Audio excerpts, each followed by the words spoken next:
Most people would never understand how much time and energy goes into growing the foods we eat. Farming was always gambling. You're betting on Mother Nature. As time has changed, Mother Nature has changed. We're seeing droughts, we're seeing fires, rain bombs. Seasons are shortened or extended. Farming is now so unpredictable, it's like trying to win in Vegas. It rarely happens. This is Feast or Famine, Episode 3, Produce.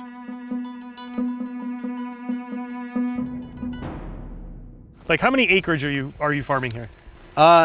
Arable land, so we probably cultivate 30 acres. The whole property is 100 acres. So that includes all the woodlands and the vineyards that we're no longer farming. This is Tommy Ote. He's the general manager of Front Porch Farm. Front Porch Farm is a certified organic farm just east of Healdsburg, about an hour and 30 minutes from San Francisco, that's in this gorgeous little valley nestled right up against the Russian River. They grow such a beautiful variety of products, from stone fruit to nuts, olives, heirloom vegetables, grapes, and flowers. I've been doing this here for 12 years. We have seen an increase in the occurrence and the severity of natural disasters over the past decade, whether that's wildfires, floods, extreme drought. I like to call it climate instability. This is Dr. Nathan Wolf. He is an ecophysiologist. He studies the effects of climate change on the ocean and how it affects the planet as a whole. The lack of predictability is the hallmark now. The fisheries are just one example. We also see impacts of this in the terrestrial world and our relationship to food from those sources. 2019, the fire burned all the way down to the river on the other side. This field out here I had in corn, got the corn picked, we evacuated, and then that whole field of corn trash burned. Fuck. And then we went from fire season to where this entire half of the farm was underwater. Like, what is this acreage-wise right here?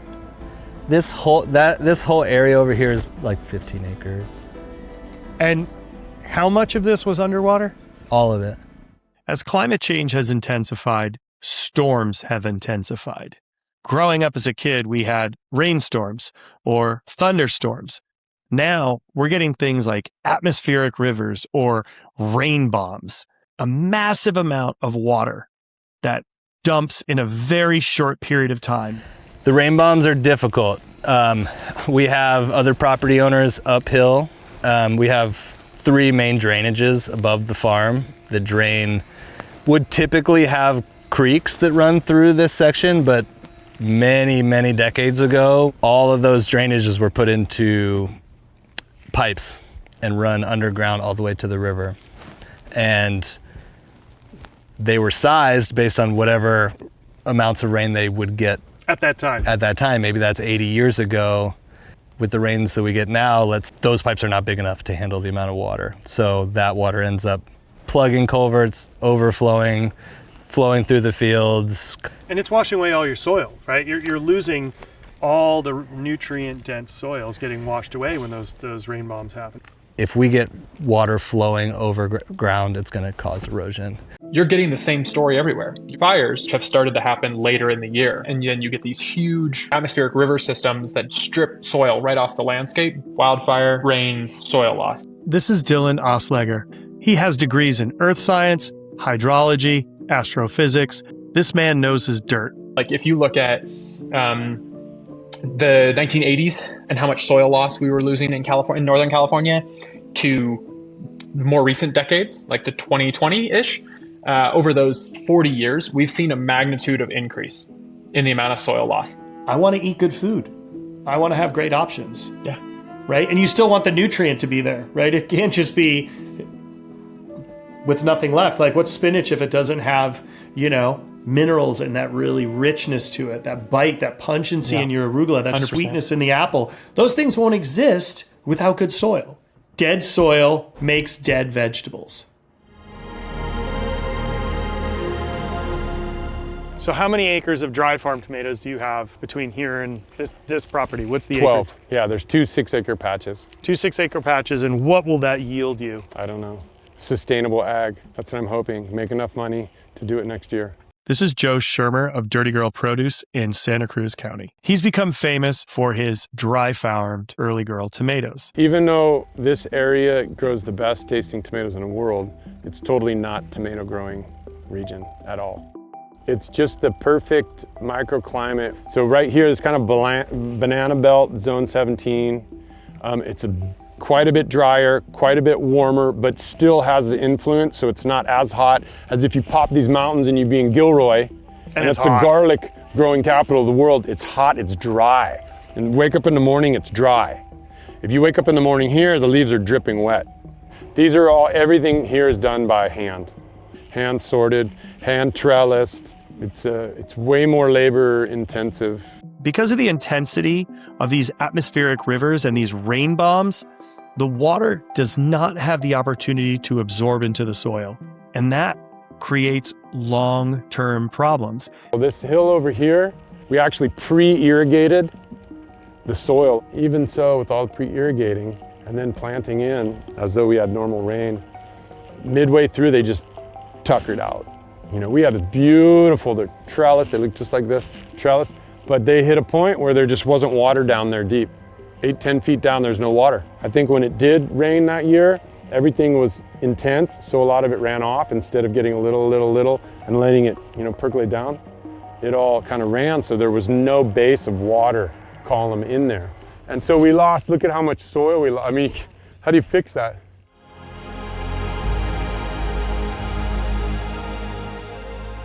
People need to understand how precarious the food system is already. And then when you add the challenges of climate change on top of that, our ability to stay in business is greatly affected. Farming is already a gamble, but when you add the uncertainties of weather affected by climate change, how does a farm survive when what you're growing is killed by the environment in which it's being grown? You have to shift. You have to make costly adjustments to survive as a farm. In 2019, the river was flowing through the orchard and filled the whole back end of the farm. And by 2021, the drought was so extreme that our water rights were curtailed. So we had no irrigation water to use. The water curtailments are definitely an existential threat. I mean, being completely curtailed obviously means we can't grow anything. We have tons of perennial crops that we have massive investment in that we need to keep alive. Even just working on a water allotment system did not work for us. We would sow seeds in the greenhouse hoping that we would have the water to get them to harvest, and if we didn't, we would just dump them. So basically you're starting product that's ended up being not usable if you didn't get the water rights. Correct. So the decision to build an irrigation reservoir was pretty easy.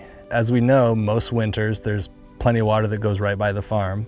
The river is right here in this tree line. I have a permit from the state to pump 20 acre feet into the pond, and that translates to a little over 11 million gallons. So for us to divert water in the winter, store it for the summer, is kind of an ideal solution for all of the interested parties, be it the fish, the farmers, the state. Since we built it, we've been getting massive winter storms. All of that water has come from sheet flow collection.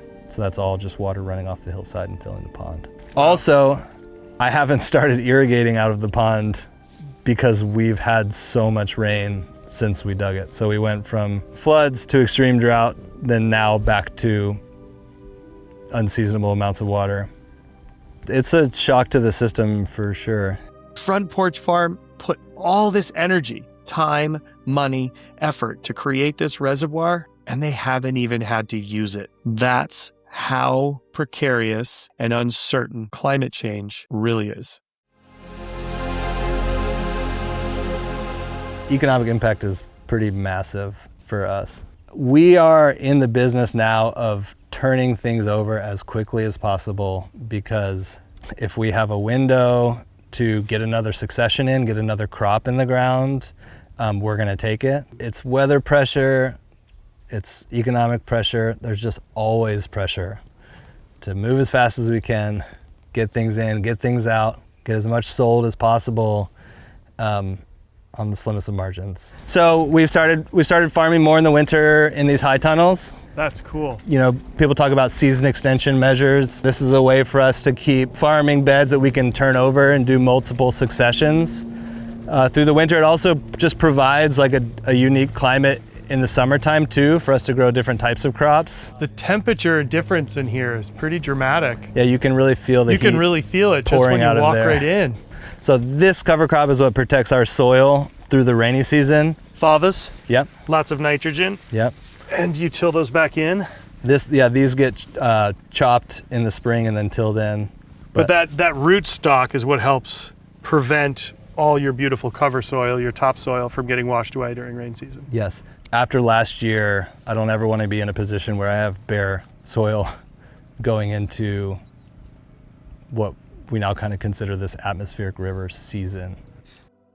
Our goal with our events, with our public-facing aspects of the business, with our floral design. Agritourism. It's agritourism, and it's just diversification, and a lot of that is the unpredictability of climate change and what is it going to do to agricultural markets.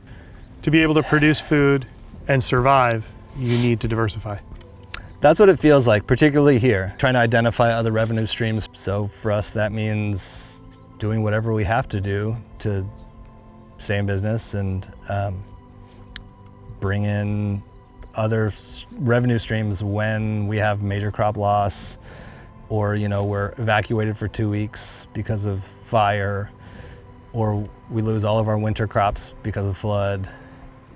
The challenges of climate change have woken people up. The pandemic really woke people up to how precarious these globalized supply chain systems really are. So when I look for a positive in the future, I look at how much regional food systems were able to actually thrive and fill the gaps and fill the void when SNAP benefits go away, or when there's natural disaster, people need food.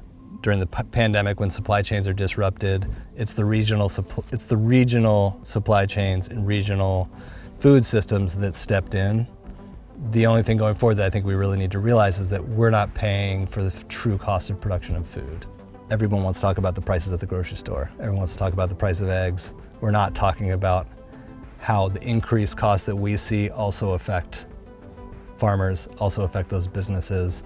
And there has to be a place for that cost to be passed on, and it's going to end up with the consumer. And we need to open ourselves up to spending more of our dollars on what really nourishes us, even if that means displacing dollars from other things. I'd like to give a shout out to Protect Our Winters, 11th Hour Racing, and Athletic Brewing for their support and belief in this project. Make sure you subscribe and like, share with your friends, and look for the next upcoming film. Buy local, buy smart. Thank you.